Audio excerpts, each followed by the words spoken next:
आज का हमारा जो टॉपिक है वो चॉपर्स है, जिसमें हम लोग पढ़ेंगे कि कैसे कांस्टेंट डीसी को वेरिएबल या वेरिंग डीसी में कन्वर्ट करते हैं।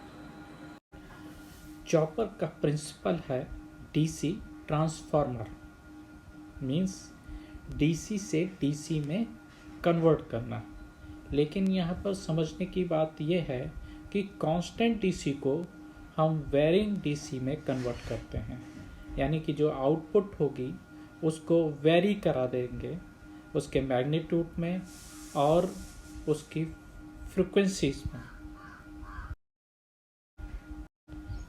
चॉपर में लोड वोल्टेज परिवर्तित करके निम्न प्रकार से प्रयोग किया जाता है। Number 1, fixed frequency time ratio control. Number 2, variable frequency time ratio control. T बराबर 1/f equal to T on plus T off. T on change. Step down choppers. माना प्रारंभ में कैपेसिटर C पर वोल्टेज EC आवेशित है।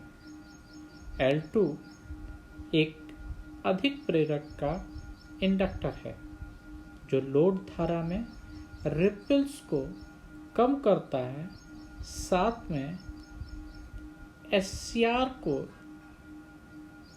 Cycle change होने पे ही negative half cycle में कार्य करता रहता है। जब SCR टर्न ऑन होता है तो लोड धारा ID तथा डिस्चार्जिंग धारा IC के साथ SCR के एनोड से कैथोड की ओर प्रभावित होती है। SCR के कंडक्शन के दौरान डायोड D1 के रिवर्स बाइस में होने के कारण टर्न ऑफ होता है। ये चॉपर का सर्किट्स बनाया गया है जिसमें EDC constant DC input apply होती है सर्किट को। प्रारंभ में मानते हैं कि C1 जो है EC तक चार्ज है। जैसे ही SCR को टर्न ऑन करते हैं, कैपेसिटर से IC करंट और लोड धारा ID फ्लो होने लगती है और ये ही इंडक्टर L2 जो कि के थ्रू होकर हमें आउटपुट प्राप्त होती रहती है।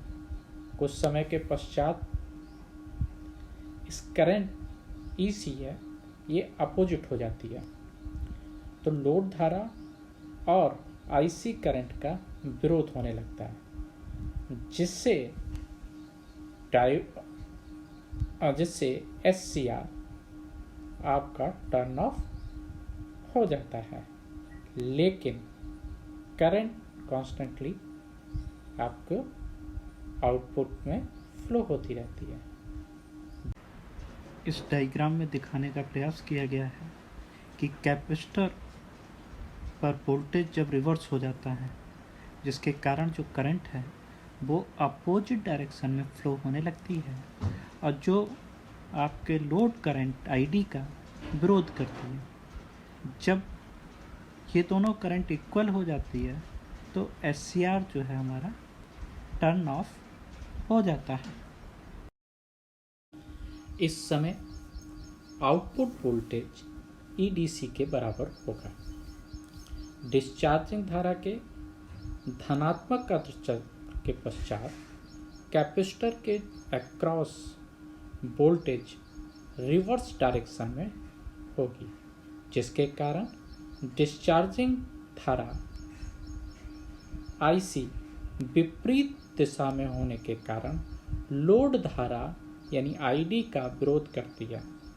जब लोड धारा और डिस्चार्जिंग धारा समान हो जाती है तो SCR को टर्न ऑफ कर देती है। इस बिंदु पर T ऑन निर्धारित होता है।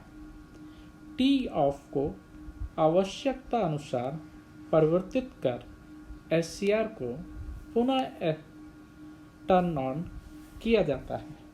जब SCR को हम टर्न ऑफ कर देते हैं तो अब load current I-T capacitor C1 L1 के थ्रू प्रभावित होती है तथा इस ड्यूरेशन में D1 डायोड कंडक्शन मोड में आता है, जिसके कारण इसमें भी करंट जो है L2 को प्रवाहित होती है। तो यहाँ पर टोटल करंट I' आपके इंडक्टर L2 में प्रभावित होती है। टी ऑफ के दौरान यानी जब SCR हमारा टर्न ऑफ होता है तो लोड धारा I'D कैपेसिटर C तथा इंडक्टर में प्रभावित होती है, ये नोट करने वाली बात है। तथा इंडक्टर L2 इस धारा को लगातार लोड को प्रभावित होती रहती है। जब कैपेसिटर पर वोल्टेज शून्य होता है तो SCR रिवर्स बायस में रहता है। उसके पश्चात कैपेसिटर C स्थिर धारा से आवेशित होता है।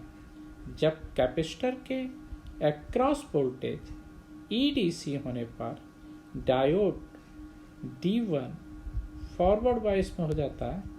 लोड धारा ID में से प्रभावित होती रहती है। इसमें ये वेव डायग्राम है, ये आउटपुट वेव डायग्राम है और लोड करंट का है।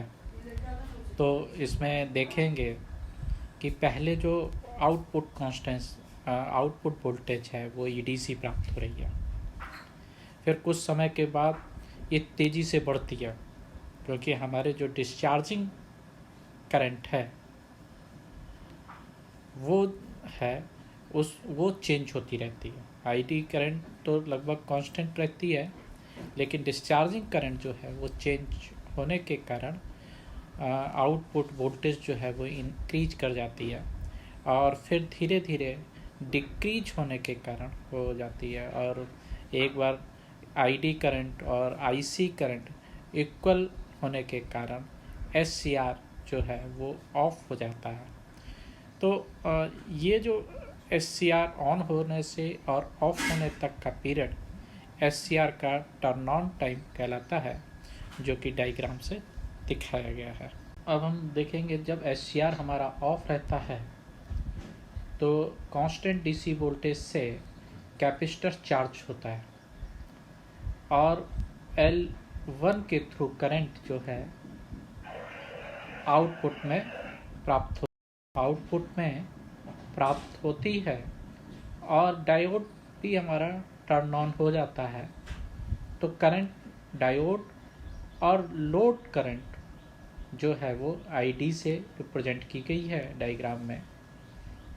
देन उसके कुछ समय के पश्चात SCR1 को पुनः गेट सिग्नल अप्लाई करके टर्न ऑन किया जाता है।